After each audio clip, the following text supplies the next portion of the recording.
So it's 2 a.m. on a construction site just outside of town. The crew foreman opens up his phone, clicks on a particular app, taps his current location, and confirms a 4-minute window somewhere way above him. There's a satellite with a mirror on it. It rotates. This mirror is huge, probably the size of a squash court, and it gets angled towards the sun, which is shining on the other side of the world. And then, automatically, the site around him lights up. Not from a generator light connected to certain light bulbs, but from the sky. And his crew keeps working under daylight conditions.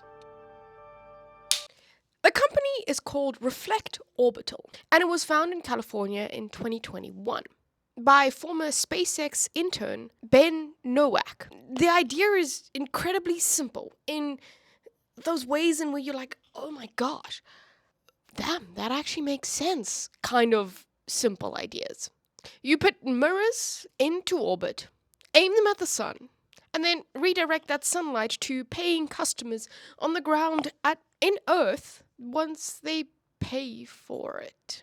So the first demonstration satellite, called Orbital 1, is set to be launched mid-2026, so kind of soon, on SpaceX Falcon 9. And the mirror is 18 meters by 18 meters.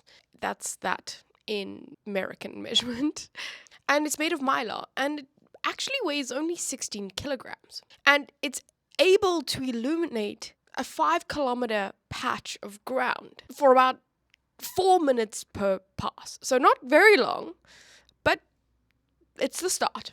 And right now, it's only roughly the brightness of a full moon. So it's not complete sunlight like we see it on a daily basis. But this is literally just the start. The company has raised over $35 million. And they've received over 260,000 service inquiries. That means that people want this. From construction firms, military operations, disaster relief, and public events. Maybe your next festival in 2 years' time will be at 2 o'clock in the morning, but in bright daylight. So they have not just, but they're still in the application phase from the the United States of American federal regulator for a launch license. And this application, why it's kind of been stuck still for a little bit, is it's because it's been under contention by the American Astronomical Society. But they do have a long-term plan. They're pretty confident that they will get the license. And by 2030, so in 4 years' time, they'll have 4,000 mirrors up in space and 50,000 by 2035. Now that little section of sunlight that's about the brightness of a moon, that will definitely be a lot more by that time. So, almost all natural resources that could be owned were eventually owned. Land, water, natural resources under the ground, other natural resources that make our world go round. Someone found them, claimed them, and said they were ours. And then sold them to other people. But each one of these things started as belonging to everyone. And then, slowly, as time went by, people claimed them. And we fought many a war over these natural resources. But nighttime. You could push back against nighttime with candles, street lights, torches, from incandescent bulbs to LED light bulbs. Eventually, the darkness was lit up by some sort of intentional light, let's say that. But darkness itself, the actual absence of the sun in a particular area of the world, never had said owner until someone decided to file paperwork for it. Okay, so before electric light, and when I say electric light, I mean light bulbs.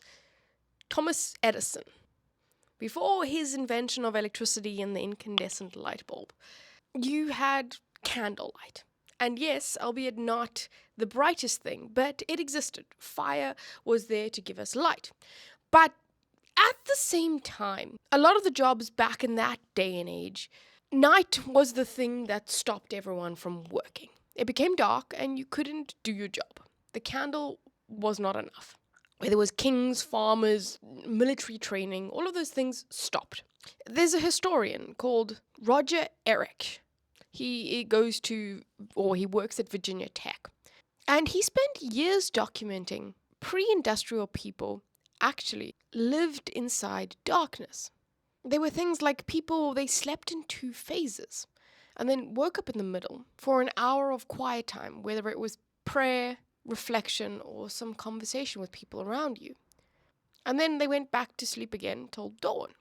And one of his conclusions was that the night actually shaped their inner life, because night enforced a pause that nobody could stop coming and nobody could theoretically overwrite. It got dark and it stayed dark for X amount of time.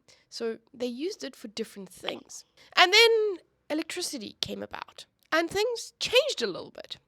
Artificial light made stopping what you were doing during daytime activity a choice rather than a fact. How many of us work late on our laptops doing nothing different to what we were doing at 12 o'clock during the day to 9 o'clock at night? Didn't really change anything for us, the light to the dark, because of the existence of artificial light. And slowly, culture has evolved and is starting to evolve more around work filling in hours of darkness just as much as they're filling in hours of light or daytime. Right now, there's this argument happening in Silicon Valley with these tech companies, whether American companies should adopt the same thing as Chinese companies. And it's known as 996, working 9 a.m. to 9 p.m., 6 days a week. And it said that China is doing that, and that's how they're getting all these AI models up to like incredible standards, and they're pumping out all of this technology. It's because they're just working more. And America, in that race, is saying, should we do the same? Should we employ 996? And it's actually appearing in some American tech companies' contracts, literally the 996. And in that, it's basically saying that the darkness makes no difference. You'll just do exactly the same work. And the idea that when you don't have natural light or it is nighttime and that is downtime is kind of just falling off a cliff. That idea doesn't necessarily exist anymore. Or that's kind of where we're getting at. Flexible hours. And now enter Reflect Orbital. And it's now infrastructure to kind of help with this cultural shift that we're seeing. The 260,000 service inquiries for this technology came from companies and places that needed to stopping at nighttime, or at least that it would benefit them if they didn't stop. But the people placing the orders for this technology are not the ones sitting on the construction site at 2 a.m. in the morning. They're the guys in the office behind the laptops. And this is what it means in practice. The worker that used to get a break because effectively the sky enforced it, because they couldn't work in the dark and do their job accurately, now works in a world where effectively that argument is gone. The pause that used to be everyone's by default has to now be negotiated or purchased or fought for. So their license application is still pending. The demonstration satellite hasn't launched yet. It still sits on Earth. But there are many hundreds of inquiries about actually wanting this technology. And the use case is not just for construction sites and maybe festivals. Once the infrastructure exists there, they'll sell light to whoever can pay. And then it becomes a question of who gets darkness. Like old school, uninterrupted, compulsory darkness. This now shifts to a market question.